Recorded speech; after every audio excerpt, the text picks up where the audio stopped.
दरम्यान याच अत्याचार प्रकरणी आता जिल्हा वैद्यकीय महाविद्यालयाच्या डीनवर निष्काळजीपणाचा आरोप करण्यात आलाय।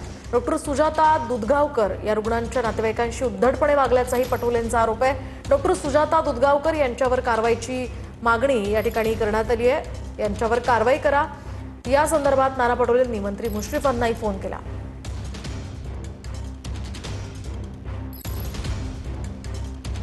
3.5 वर्षाच्या मुलीवर परवा अत्याचार झालाय आणि लोकांमध्ये फार असंतोष झाला। ते भंडारा शहरातली घटना होती।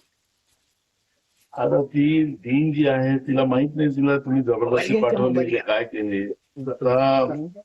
ती जी बाई आहे ते लोकांशी बोलायला तयार नाही बरोबर। त्या पोरीला जनरल वॉर्डात टाकलं आणि लोकांमध्ये असंतोष झाला आणि तिला कोणाशी तिला कारवाईच करा। तिला कारवाई करून तिला काय ते सांगते त्या लोकांना। तिचा व्हिडिओ पाठवतो मी तुम्हाला।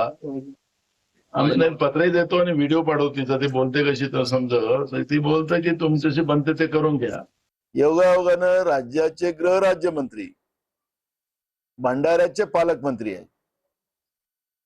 आता भंडाऱ्याचे पालकमंत्री राज्याचे गृहराज्यमंत्री आणि त्यांच्याच भंडारा जिल्ह्याच्या पालकमंत्री पदामध्ये दिवसाढवळ्या अंगणवाडीमध्ये जाणाऱ्या 3.5 वर्षाच्या मुलीवर अत्याचार होत असेल तर गुन्हेगारी मध्ये असलेली भीती, गुन्हेगार प्रवृत्तीमध्ये असलेली भीती आता संपुष्टात आलेली आहे। हे त्याचं सर्वोत्तम उदाहरण आपल्याला पाहायला